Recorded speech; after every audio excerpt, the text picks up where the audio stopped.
فمن یکفر بالطاغوت ویؤمن باللہ فقد استمسک بالعروۃ الوثقی لا انفصام لہا واللہ سمیع علیم۔ تو جو شخص بھی طاغوت کا کفر کرے گا، انکار کرے گا، طاغوت کے خلاف بغاوت کرے گا اور ایمان لائے گا اللہ پر، یہ اہم ترین مقام ہے اس اعتبار سے کہ جیسے میں نے اس سے پہلے بھی دیکھا لا الہ الا ہو، لا الہ پہلے ہے، الا ہو بعد میں آتا، نفی اس بات۔ اسی لیے بعض جو ہمارے سلسلے تصوف کے ہیں اس میں جو ذکر ہوتا ہے لا الہ الا اللہ، اسے نفی اس بات کا ذکر کہتے ہیں، لا الہ الا اللہ، الا پر وہ ضرب لگاتے ہیں قلب کے اوپر، جس سے ایک خاص قسم کی کیفیت پیدا ہوتی ہے، ایک نفسیاتی کیفیت حاصل ہوتی ہے۔ تو پہلے نفی ہے پھر اس بات، وہی ہے پہلے طاغوت کا انکار کرو پھر اللہ پر ایمان لاؤ، تب ایمان معتبر ہے۔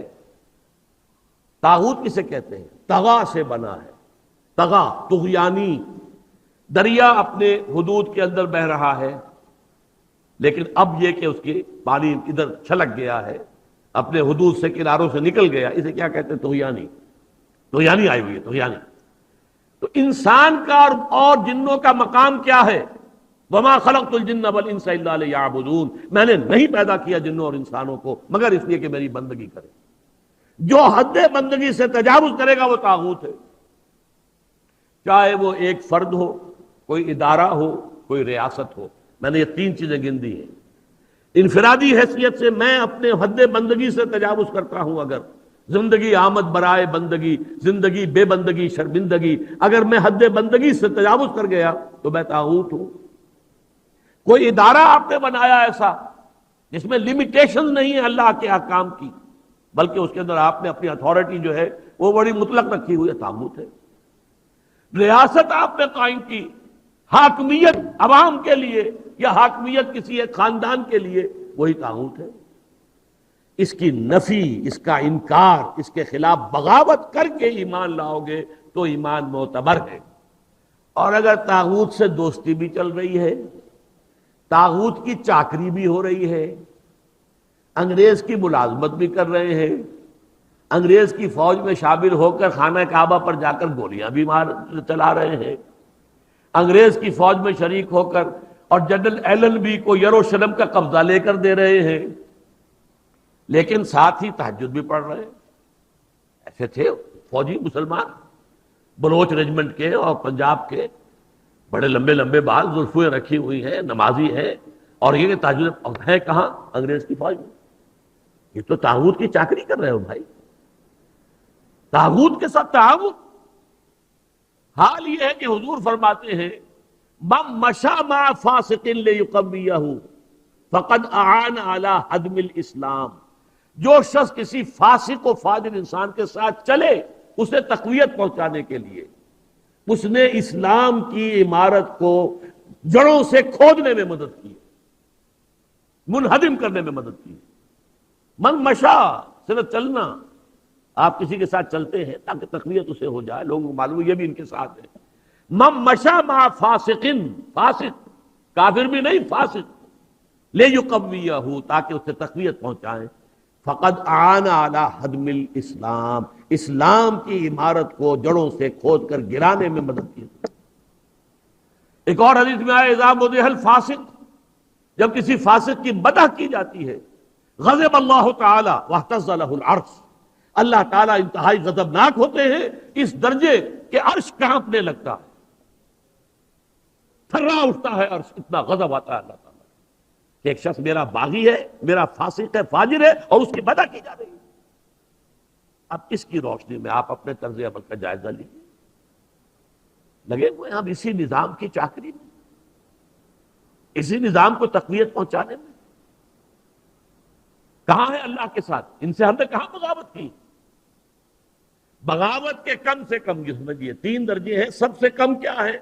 نظام سے شدید نفرت ہو، ترک تعاون ہو، ترک موالات ہو، یہ نیگیٹو حصہ ہے صرف۔ جیسے گاندھی نے کبھی کہا تھا ترک موالات، نہ انگریزی کپڑا پہنیں گے اور بلکہ ہم تو نہ کوئی اور امپورٹڈ شے استعمال کریں گے، اور بلکہ ہم تو جو ہے اپنی کھدر خود بنیں گے اور پہنیں گے۔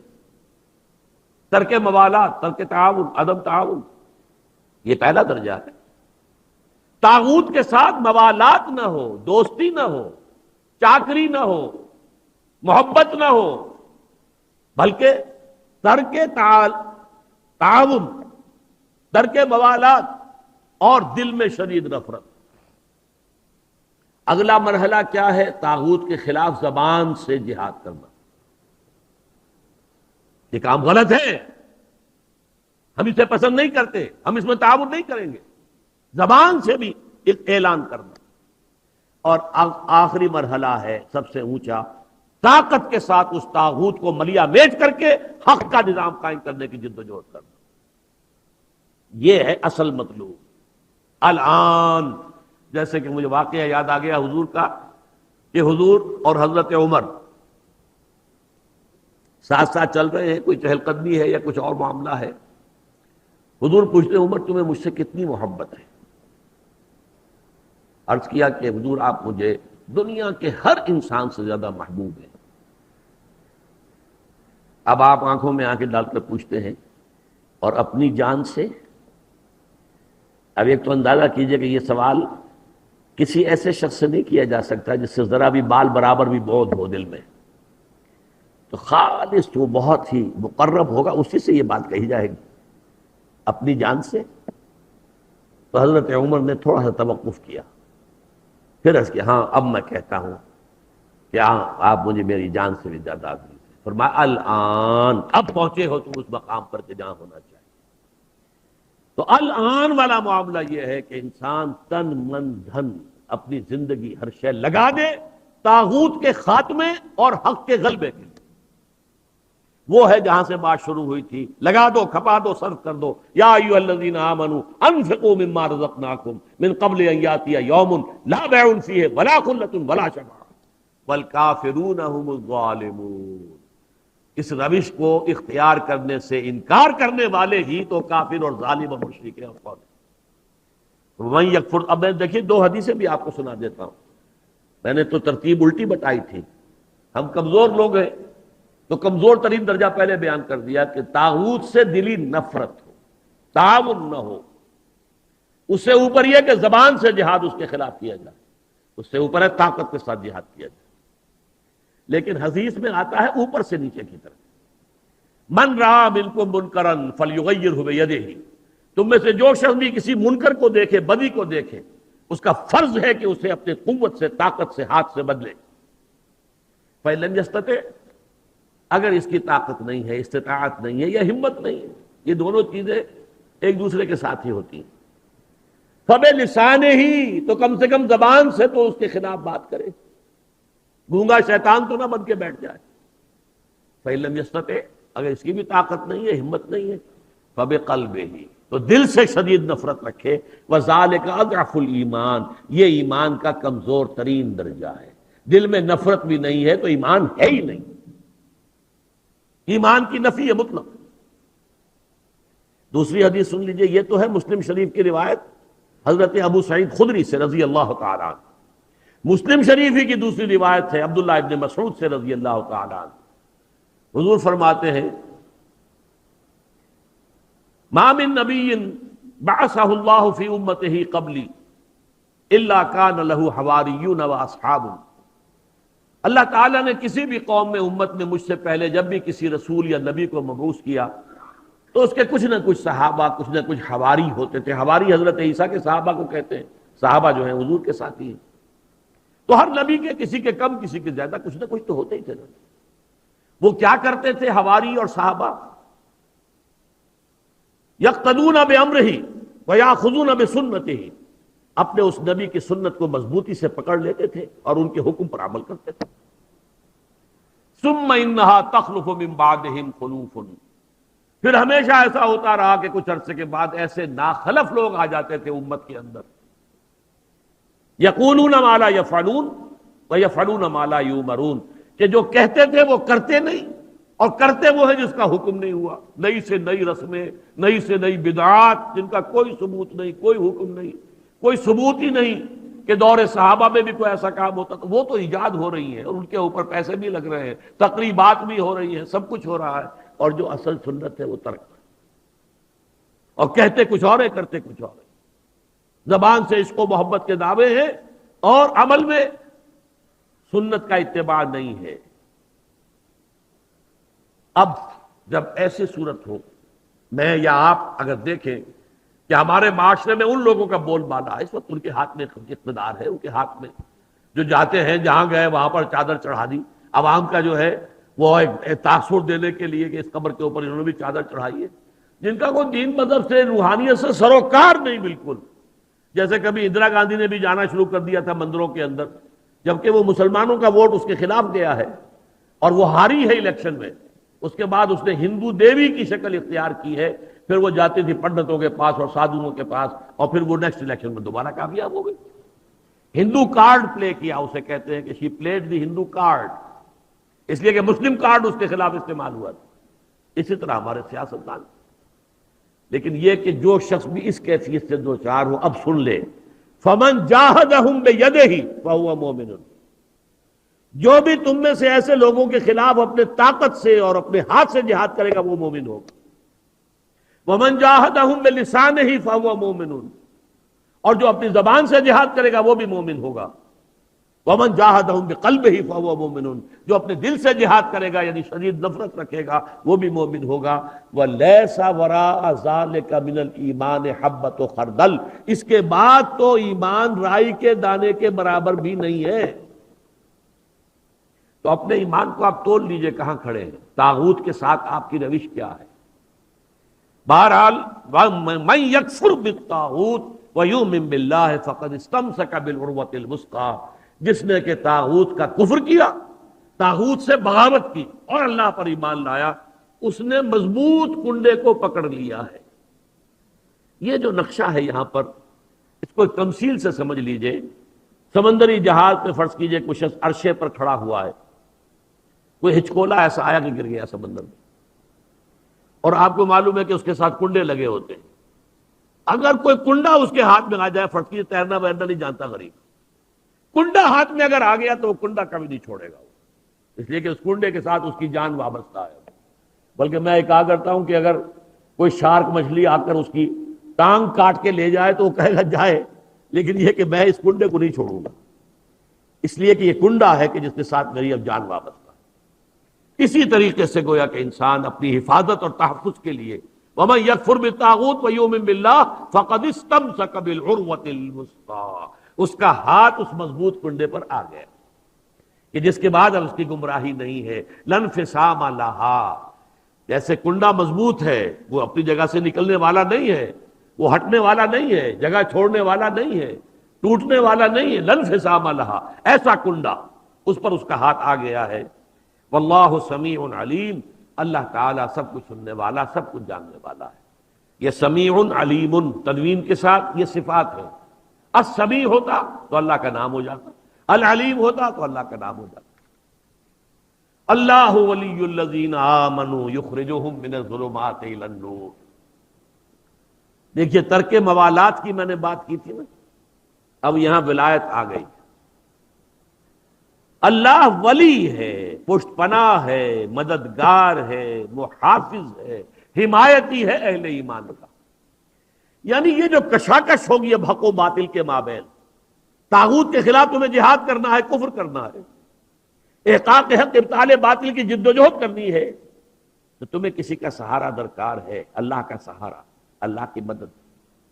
جیسے حضور سے بھی کہا گیا وَاصْبِرْ وَمَا صَبْرُكَ إِلَّا بِاللَّهِ، اے نبی صبر کیجئے اور آپ کا صبر تو اللہ ہی کے سہارے پر قائم ہے، قوت تو آپ کو اللہ سے ملتی ہے۔ مسلمانوں سے کہا گیا وَاسْتَعِينُوا بِالصَّبْرِ وَالصَّلَاةِ، مدد حاصل کرو صبر سے بھی اور نماز سے۔ تو اسی طرح فرمایا اللہ کی مدد شامل حال رہے گی۔ اللہ ولی الذین آمنوا، اللہ ولی ہے اہل ایمان کا۔ اور یہ رشتہ جو ہے موالات باہمی یا جسے ولایت باہمی کہتے ہیں، یہاں بھی ذرا سمجھ لیجئے، دو لفظ ہیں ہمارے ہاں، لوگ اس کو ایک دوسرے میں کنفیوز کر دیتے ہیں۔ ایک ولایت ہے، ولایت واو کے زبر کے ساتھ، یہ والی سے بنا ہے، والی، والی دمشق یعنی حاکم دمشق، تو ولایت کہتے ہیں حکومت کو، اور ولی سے بنا ولایت، ولایت باہمی۔ جیسے اللہ یہاں دوست ہے اہل ایمان کا، اہل ایمان دوست ہیں اللہ کے. الا ان اولیاء اللہ لا خوف علیہم ولا هم يحزنون الذین آمنوا وكانوا يتقون لهم البشرى فی الحیات الدنیا والآخرہ. آگاہ ہو جاؤ کہ اللہ کے دوست جو ہیں یعنی اہل ایمان، ان کے لیے نہ خوف ہے اور نہ کوئی حزن ہے. اور یہ کون ہے؟ یہ ولی کوئی علیحدہ نوع نہیں ہے، کوئی سپیشیز علیحدہ نہیں ہے، انسانوں ہی میں سے ہوتے ہیں. ان کے سروں پر کوئی سینگ نہیں ہوتے، عام انسان ہوتے ہیں. البتہ کیا؟ الذین آمنوا وکانوا یتقون. ایمان اور تقوی، ایمان لائے اور ایمان حقیقی، اور تقوی ہے انہیں پش کر رہا ہے. ثم اتقوا وآمنوا ثم اتقوا واحسنوا واللہ یحب المحسنین. یہ ایمان اور تقوی ہے تو وہی اللہ کا ولی ہے. الا ان اولیاء اللہ لا خوف علیہم ولا هم يحزنون الذین آمنوا وكانوا يتقون لهم البشرى فی الحیات الدنیا والآخرہ. ان کے لیے تو بشارتیں ہی بشارتیں ہیں دنیا کی زندگی میں بھی اور آخرت میں. تو وہ ہے ولایت، اللہ کے بندے اللہ کے ولی ہے صاحب ایمان. یہاں اللہ ولی ہے اہل ایمان. جو بھی وہ طاغوت کے خلاف جد و جہد کریں گے، کشاکش کریں گے، محنت کریں گے، انفاق جان و مال کریں گے، انفاق مال اور بذل نفس کریں گے، وقت خرچ کریں گے، اپنی قوتیں لگائیں گے، جان و مال کے اوپر خطرات مول لیں گے، اپنی اولاد کو انویسٹ کریں گے، تو اللہ تعالیٰ ان کی مدد کرے گا، پشت پناہ ہوگا قدم قدم پر. اللہ ولی الذین آمنوا یخرجہم من الظلمات الی النور. اور وہ انہیں نکالتا رہتا ہے اندھیروں سے روشنی کی طرف. یہ نوٹ کر لیجئے، کئی دفعہ پہلے بھی میں نے کہا ہے، قرآن مجید میں نور ہمیشہ واحد آیا ہے، انوار کا لفظ آیا ہی نہیں. اور ظلمات ہمیشہ جمع آیا ہے، ظلمت کا لفظ آیا ہی نہیں. ظلمات بعضها فوق بعض، سورہ نور میں نور علی نور، نور پر نور، وہاں دونوں جو ہے نور واحد ہے. اور یہ ظلمات بعضها فوق بعض، تہ بر تہ گمراہیاں اور اندھیارے ہیں ایک دوسرے کے اوپر چڑھے ہوئے. تو یہاں بھی فرمایا اللہ نکالتا رہتا ہے انہیں. یہ فعل مضارع ہے، فعل مضارع میں دوام اور تسلسل ہوتا ہے، مسلسل. اس لیے کہ ایسا نہیں ہے کہ بس یہ ایک مرحلے پر آپ جو ہے اندھیرے سے نکل کر روشنی میں آ گئے. اس لیے کہ بہت سے اندھیارے اندر ہو سکتے ہیں کہ ابھی ہوں. جیسے میں نے ابھی بتایا، شاید ابھی اپنی جان سے زیادہ عزیز اللہ اس کے رسول نہ ہو، شاید، اور ہر ایک سے زیادہ عزیز تو ہو گئے. شاید کہ کوئی اور آپ کو اللہ سے زیادہ عزیز ہو. یہی تو امتحان تھا، آخری سب سے مشکل، سب سے کڑا، سب سے بھاری امتحان جو لیا ابراہیم کا. اکلوتا بیٹا 13 برس کی عمر، دعائیں مانگ مانگ کر جو لیا تھا، ذبح کرو اسے. ایسا تو نہیں کہ اس اکلوتے بیٹے کی محبت ہماری محبت سے بڑھ گئی. اکلوتا بیٹا، اندازہ کیجئے 100 برس کی عمر کا بوڑھا آدمی ہے، اور اس بوڑھے کا دست و بازو بنا ہے بیٹا 13 برس کا، اکیلا بیٹا. ابھی حضرت اسحاق کی پیدائش نہیں ہوئی، کر دو ذبح، تیار ہو گئے. اسی لیے رحمت خداوندی چیخ اٹھی ہے، یا ابراہیم قد صدقت رؤیا. بس تم نے جو ہے چھری چلا دی، تم نے اپنا خواب پورا کر دیا، بس آگے نہیں. گویا کہ میں نے اس میں لکھا تھا، میرا مضمون ہے کہ یہاں ممتحن نے بس کی ہے، جس کا امتحان لیا جا رہا تھا اس نے بس نہیں کی. ممتحن نے کہا بس اس سے آگے نہیں. سمجھ لیجئے کہ یہ امتحانات ہوتے ہیں، آدمی کو نکلنا ہوتا ہے. ابھی کیا پتا، میں سمجھتا ہوں کہ میں ان اندھیروں سے نکل آیا، کوئی اور تاریکی میرے قلب کی کسی گہرائی کے اندر ابھی کہیں مورچہ لگا کر بیٹھی ہوئی ہے، کچھ بھی کہہ سکتے.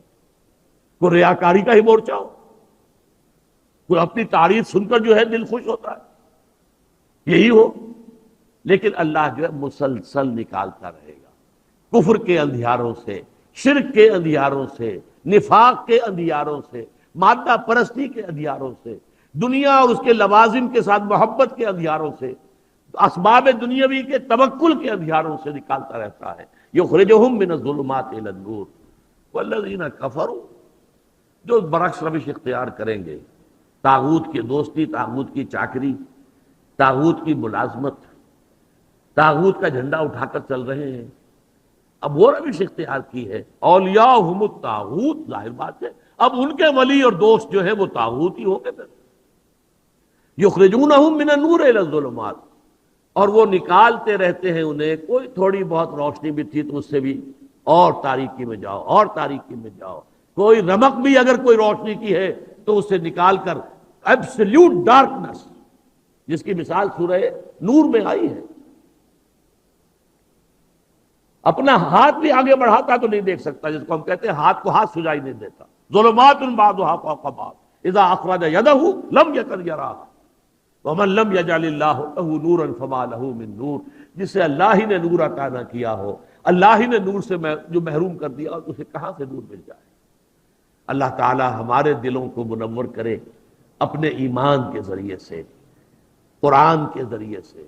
اللہم ربنا نور قلوبنا بالایمان واشرح صدورنا للاسلام. اللہم وفقنا لما تحب وترضى. اللہم وفقنا ان نکفر بالطاغوت ونؤمن بک. اللہم وفقنا ان نجاہد فی سبیلک باموالنا وانفسنا. اللہم ارزقنا شہادۃ فی سبیلک. آمین یا رب العالمین. بارک اللہ لی ولکم فی القرآن العظیم ونفعنی وإیاکم بالآیات والذکر الحکیم.